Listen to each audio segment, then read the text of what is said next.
Habían pasado 2 semanas desde la victoria del ejército de Romalia en la carretera del Tigre. Romalia logró conquistar la mayor parte de los territorios de Galia gracias al apoyo de las tropas que se rebelaron contra el rey Joseph. ¿Por qué los soldados de Galia le darían la espalda a su rey? La respuesta era toda la amalgama de eventos que tuvieron lugar y las decisiones que Joseph tomó. El descontento de las tropas con su rey era evidente, y aunque la derrota del escuadrón de flores liderados por el noble Castelmor sirvió como aviso para cualquiera que intente desobedecer, la declaración de la cruzada para recuperar la Tierra Santa fue el último empujón que condujo a los hombres a cambiar de bando. Aún así, Joseph aún poseía un fuerte poderío militar de 90.000 soldados, mientras que la fuerza de Romalia, ahora con la suma de los desertores de Galia, era apenas de 60.000. El avance del ejército de Romalia se detuvo en la ciudad de Carcassonne, ubicada al oeste de la capital de Lutecia, en Galia. Solo un río llamado el Lilian dividía a ambos ejércitos que decidieron montar guardia en el lugar. Por un lado, el ejército aliado, y por el otro, los hombres a las órdenes de Joseph. La situación era más tensa que nunca. Para Luis y los demás, su victoria les trajo una breve paz mientras que Vittorio planificaba el siguiente golpe, y la reina Henrietta, al oír del intento de asesinato a Saito, les prometió que regresaría a Tristane para poner fin a la cruzada. Luis ahora adquirió los recuerdos y pensamientos de Saito, asunto por el cual ella aún estaba muy enojada con él, dado que varios de sus pensamientos eran fantasías que incluían a más de una chica aparte de Luis. Aún así eran solo fantasías y Luis estaba muy feliz de saber lo mucho que Saito pensaba en ella. Su relación ya era muy clara para todos, por lo que no debían ocultar más sus propias emociones. Pero en el grupo había alguien quien estaba disconforme. Se trataba de Tabasa, quien desde hace un tiempo había empezado a tener pequeños sueños románticos protagonizados por ella y Saito. El descubrimiento de saber que estaba enamorada del caballero que la salvó la invadía de una felicidad y culpa a la vez. Después de todo, no quería aceptar estos sentimientos ya que sentía que no debía interferir en la felicidad de Luis, a quien consideraba una querida amiga. En el río Leilian, las tropas de Romalia y Galia, que habían montado guardia, mataban su aburrimiento con distintas actividades que incluían intercambiar insultos con los soldados enemigos y usar una pequeña isla en medio del río como campo de batalla donde soldados romalianos y galienses tenían peleas de 1 a 1, en donde el ganador ganaba el derecho de ondear la bandera de su patria y tomar de rehén al perdedor. En estos encuentros, los nobles heridos o incluso muertos en combate eran rescatados por sus aliados para ser curados o sepultados. Había una regla de no atacar al bote que iba a recuperar el cuerpo de su aliado. De alguna manera, Saito terminó envuelto en este concurso de peleas, empujado por Kichi y el resto de los caballeros del espíritu del agua. Saito se hizo con una racha de victorias, ganando mucho oro en el proceso, y siendo la envidia de los galienses que no podían vencerlo. Finalmente, un soldado enmascarado se presentó y sostuvo un combate que para sorpresa de Saito, casi lo vence. Pero más allá de ser un simple combate, todo era una farsa. El soldado usó la lucha como una excusa para poder acercarse a Saito y pedirle un favor. Quería que le entregue una carta a aquella persona que se llamaba Tabasa. Luego se dejó ganar y desapareció entre los otros soldados. Saito tenía sus dudas pero decidió cumplir con el favor del desconocido, y así lo hizo. Saito buscó a Tabasa aquella noche y para que nadie le siga, le dijo a un soldado que saldría a dar un paseo con su amante. Tabasa estaba en las nubes. Desde hace días había sido cuestionada por Kiruke e Irokuko, quienes le preguntaban por la identidad de la persona que le gustaba. Además, Juro ya le había buscado para pedirle que considere revelar su identidad como princesa de Galia y eligiera tomar el trono. Ella no deseaba esto, pues sabía que al hacerlo, se convertiría en una marioneta del Papa. La incertidumbre de sus sentimientos y también la duda de si debería o no asumir el trono la tenían muy distraída. Llamó a Sylphid para que ella y Saito puedan surcar los cielos para hablar en privado. Ella tenía expectativas de lo que Saito tenía para ella, y se sintió decepcionada cuando recibió la carta. Al leer el contenido, era un mensaje del capitán del escuadrón de flores, Castelmor. Era él el soldado enmascarado al que Saito se enfrentó, y también quien logró sobrevivir al ataque de Joseph cuando destruyó el palacio de Versalles. En la carta había todo tipo de noticias, desde la rebelión de Galia y la información de que Joseph poseía una magia desconocida que le permite teletransportarse. Rápidamente Tabasa y Saito dedujeron que se trataba de la magia del vacío. Al terminar de conversar, Tabasa abrazó a Saito y le pidió que se quedara con ella un rato más. Decidió que haría lo que Saito dijese. Si tuviese que vivir por él, por su salvador, no tendría por qué sentir miedo de nada. Esa seguridad que sentía en sus brazos lo era todo para Tabasa. En la capital de Lutecia, el rey Joseph lamentaba su aburrimiento. Ni las noticias de las rebeliones de soldados y todo tipo de nobles importantes le afectaba. Él solo se hallaba perdido en los recuerdos de su infancia, de la época cuando era un niño y jugaba con su querido hermano Charles. En el lugar, irrumpió una joven de cabellos azules. Se trataba de la princesa Elizabeth, la hija de Joseph. Ella había regresado de un viaje de Albion en cuanto escuchó las noticias de su país. Le reclamó a su padre por sus acciones. Hacerse enemigos del mundo entero era una locura, y le recriminó el qué sucedería con ella ahora.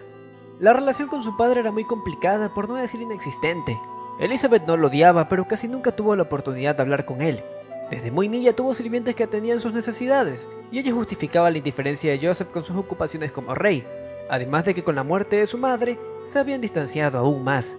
Es por eso que Elizabeth no se midió ante un hombre tan peligroso, y palideció cuando Joseph, con un tono amenazador, le ordenó que se largara.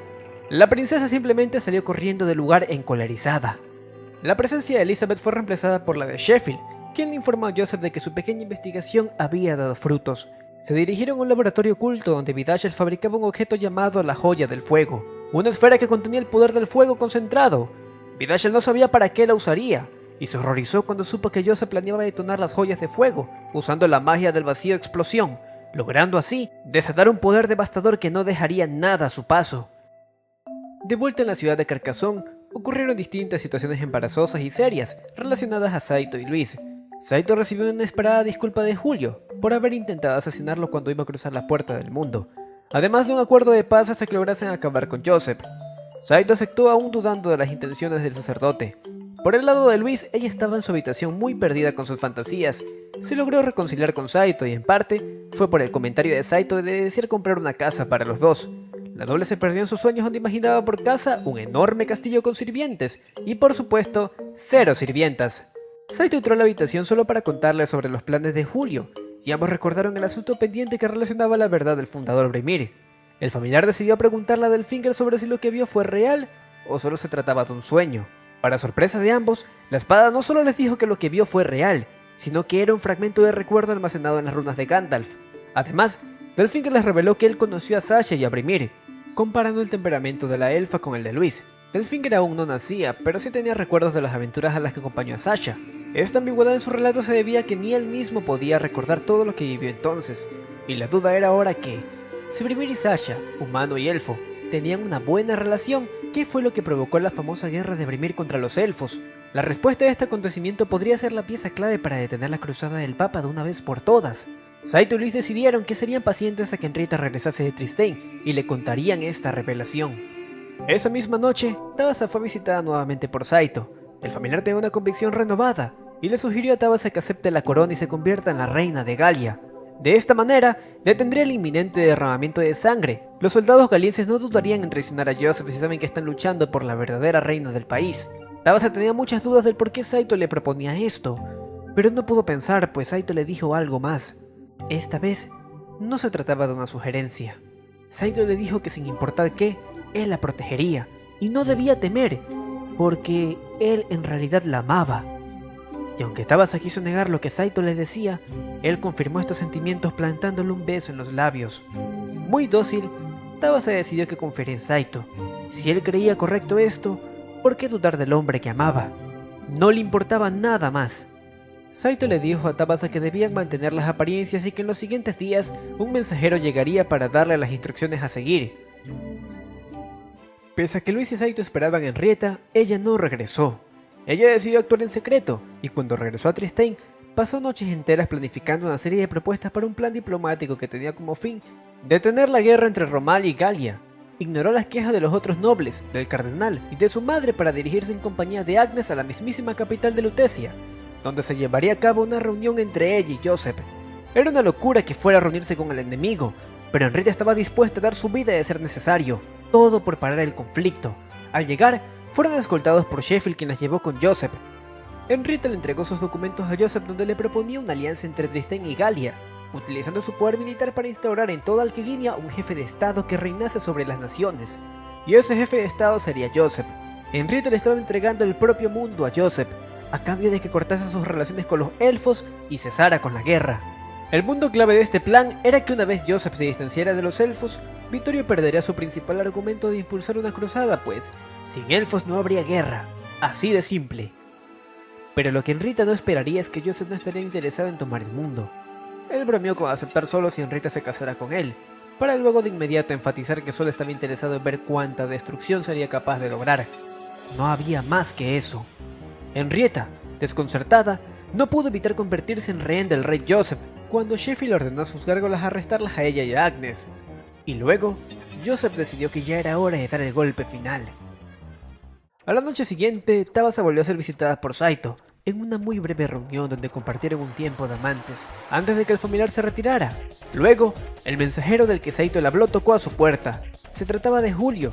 Él se encargaría de acompañar a Tabasa en el proceso de su coronación. Y al llegar la mañana, los habitantes y soldados de Carcassonne fueron sorprendidos con una inesperada ceremonia de coronación, donde Tabasa vestía un atuendo real, revelando un aspecto de auténtica princesa. Se presentó ante el desconcertado público. Vittorio usó una magia para transmitir un mensaje a los soldados galienses. Les contó la historia de la familia de Orleans, proclamando a Tabasa, usando su nombre real, Charlotte Helen de Orleans, hija del difunto Charles de Orleans, como la auténtica heredera del trono que buscaría honrar a su patria y guiar a los hombres a la victoria. Luis y los demás estaban estupefactos, y Romalia tenía el argumento perfecto para continuar su cruzada. El ejército que protegía el río dudó, pero al confirmar que se trataba de la princesa Charlotte, rápidamente se volvieron contra el rey Joseph. Incluso Castelmore apareció y anunció el alce de las tropas para recuperar la corona. Vittorio señaló al cielo, donde se podía ver a la antigua flota enemiga de Galia, ahora sumarse al ejército aliado. Joseph estaba solo, acorralado, solo debían declarar el avance y tomarían el país entero en cuestión de tiempo. Sin embargo, en el momento exacto en que Vittorio apuntó a la flota de Galia, esta explotó en cuanto una pequeña estatua que sujetaba una esfera voló debajo de ellos y activó el objeto que provocó la bola de fuego que se tragó a la mitad de los barcos. A lo lejos, en un buque de guerra, Joseph y Sheffield habían activado la joya de fuego que significó el primer contragolpe en la guerra. Henriette y Agnes estaban sujetos por unas gárgolas contemplando el infierno desatado ante ellas. Joseph usaba la explosión para gritar las joyas de fuego, luego Sheffield las cargaba con las estatuas y las enviaba contra el ejército de Romalia. Las joyas de fuego que tenían eran pocas, pero suficientes para convertir en cenizas al país entero. Mientras tanto, en Carcassonne todo era un caos. Los soldados enemigos y aliados corrían entre sí sin saber quién provocó aquel ataque devastador. Pronto, Sylphid descendió hasta Saito y Luis y los llevó en su lomo para volar hasta el buque donde estaba Joseph.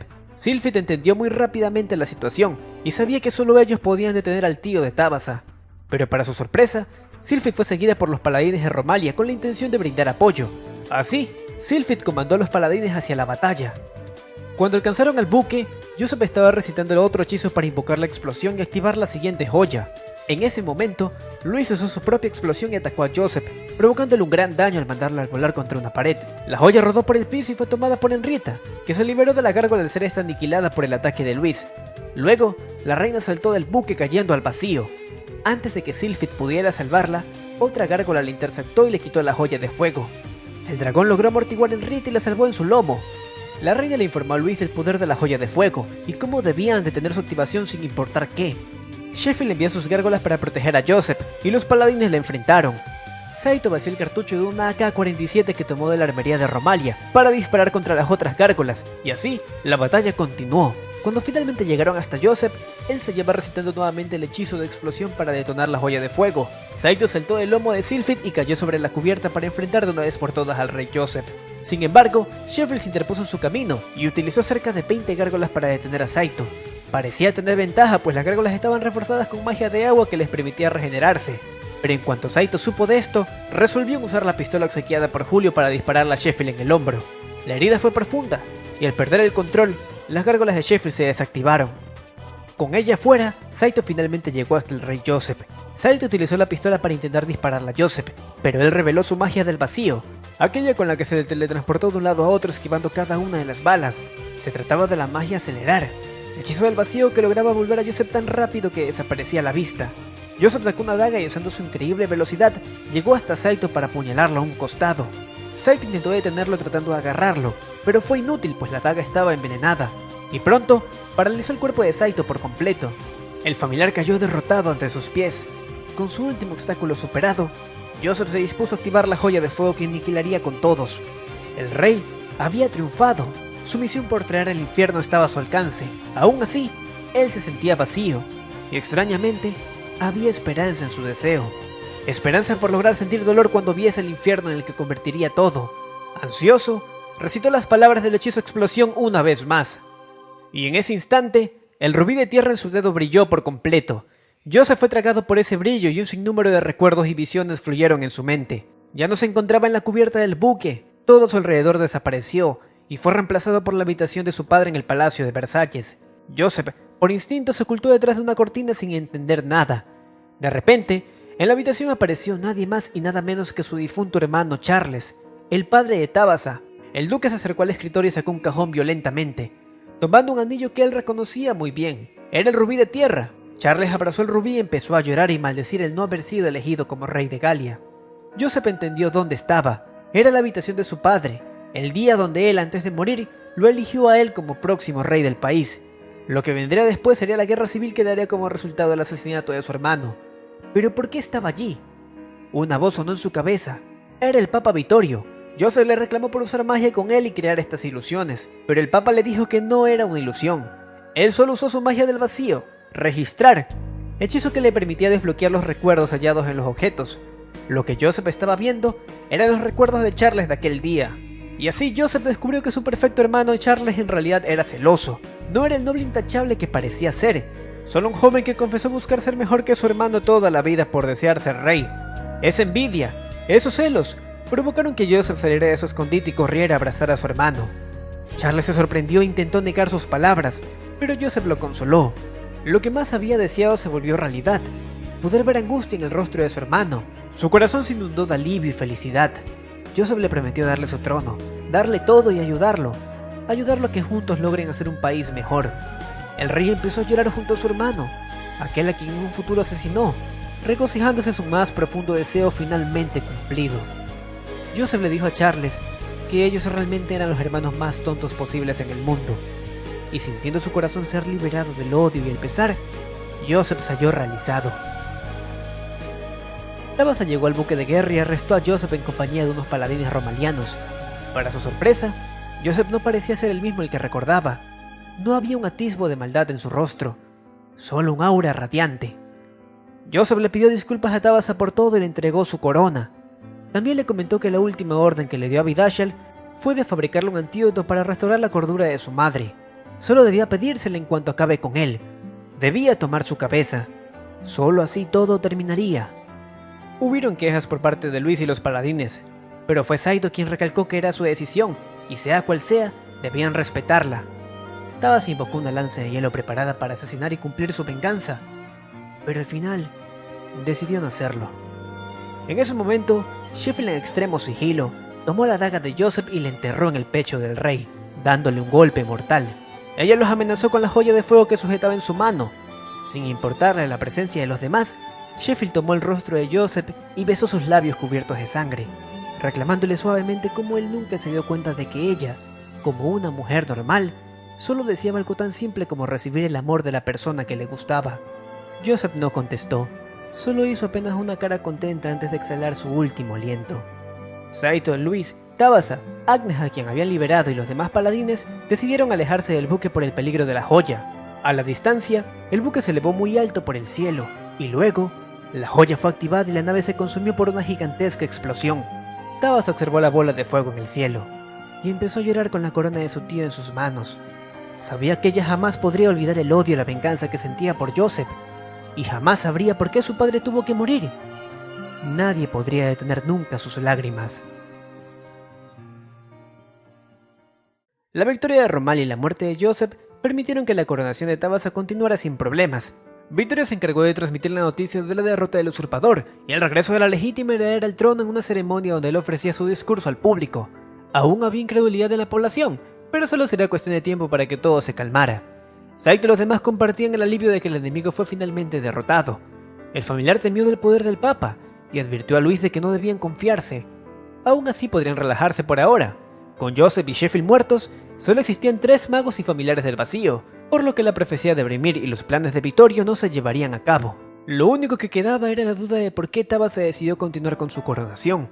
Incluso Saito tenía sus dudas. Detrás del escenario donde Vittorio daba su discurso, Tabitha guardaba su momento para entrar en escena. Ella pensó en las palabras de Saito y recordó sus recientes encuentros románticos con él. Entonces ella lo dedujo. El Saito que le fue a visitar aquellas noches no era el verdadero. Se trataba de una magia inteligente conocida como Skirny, que incluso ella había usado antes. Consistía en un hechizo que, a través de la sangre, puedes crear un maniquí con la apariencia de la misma persona real. Otra jugada de la conspiración de Romalia para que ella forme parte de sus planes. Se llenó de ira y maldijo tanto al Papa como a Julio. Julio la buscó en su tienda para avisarle que era hora de presentarse ante todos. Tabasa se puso de pie y eligió actuar por ahora, pues ya ellos sabrán contra quién conspirar después. Decidida y con una enorme convicción, Tabasa caminó hacia la luz y las ovaciones de alegría.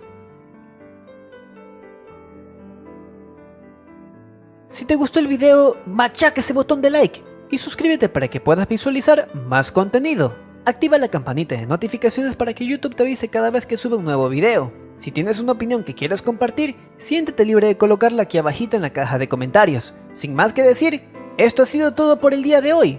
Me despido, les ha hablado Nevir y hasta otra.